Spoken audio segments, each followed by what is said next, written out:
Hello, welcome back to my channel. I'm so glad you've tuned in. This is a channel for men who would like to be considered Renaissance men. Perhaps you are already a Renaissance man and you're not sure why. We're going to let you know. Or you're a man, regardless of age, but particularly young men, who would like to be considered Renaissance men. It's a compliment. It's a high compliment. If someone calls you a Renaissance man, they're being complimentary. And it's something that is worth striving for, I think, as a man. A couple things. First, please use your closed caption feature. Throat cancer in my past has left me with a voice that can be difficult to understand, so I'll do my best to enunciate, but could be certainly some words that will be hard for you to pick up, and that should come through on the closed caption. So use closed caption, if you will, so that you don't miss anything. Don't miss anything that might be important. Okay, please like and subscribe. Very important to the channel. Helps us grow and gives us a chance to talk to more men. So if you would, please hit like and hit subscribe for us. And we can, again, expand our reach. Very important. Alright, so what I want to talk about today is a question, and that is, do Renaissance men cry? Yes, they do. A Renaissance man can certainly cry. If you lose a loved one or someone close to you, a family member or just a friend, and it can be a very sad thing, of course, and you may certainly cry over that. If you get your heart broken, that certainly can happen. You may cry over that, more likely than not that you would. But is it bad for a Renaissance man to do that? No, it's not bad. What you want to be careful of, though, of course, is not to cry too much about too many things, all right? If you cry at a drop of a hat, it's going to be seen as a weakness. And a Renaissance man is not weak. So you have to consider that. These are things that are more meaningful, more devastating in your life that would not happen very often, hopefully. But certainly will trigger an emotional response, and you might cry. And again, it's okay. I think you should try to do your crying in private if you can. Again, you don't want it to be looked at as a weakness by crying too much. Crying in public, something is better to be done in private. So you try to keep it there if you can, because you don't want to be considered weak. So, as we've talked about in the past, for the most part, a Renaissance man is stoic, right? Stoic.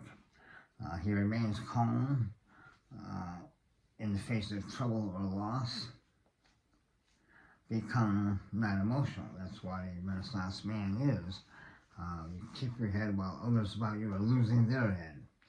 So, as a Renaissance man, people will look to you to be the rock, to be the calm, logical person that even in a situation that is could be very emotional, you can be relied on to be calm and be sensible. So if you cry too much about too many things, you'll be considered weak. So a Renaissance man will cry under very certain circumstances, very sad circumstances. Again, the loss of a loved one or a broken heart certainly may cause you to cry, and it's okay. It does show that you are a caring person, and that you can be empathetic and sympathetic. Crying will do that for you. But just be careful. Be careful not to cry too much about too many things. If that's your personality. You try to work on that. And if you do need to cry, try to cry in private as much as you can, whenever possible. You do that in private.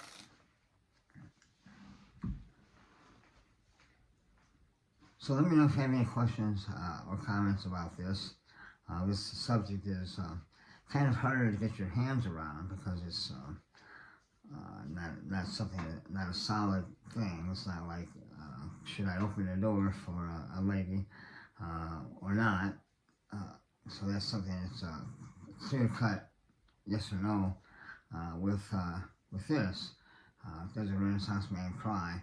Not as easy to talk about and to get a feeling for. So hopefully I've cleared that up for you.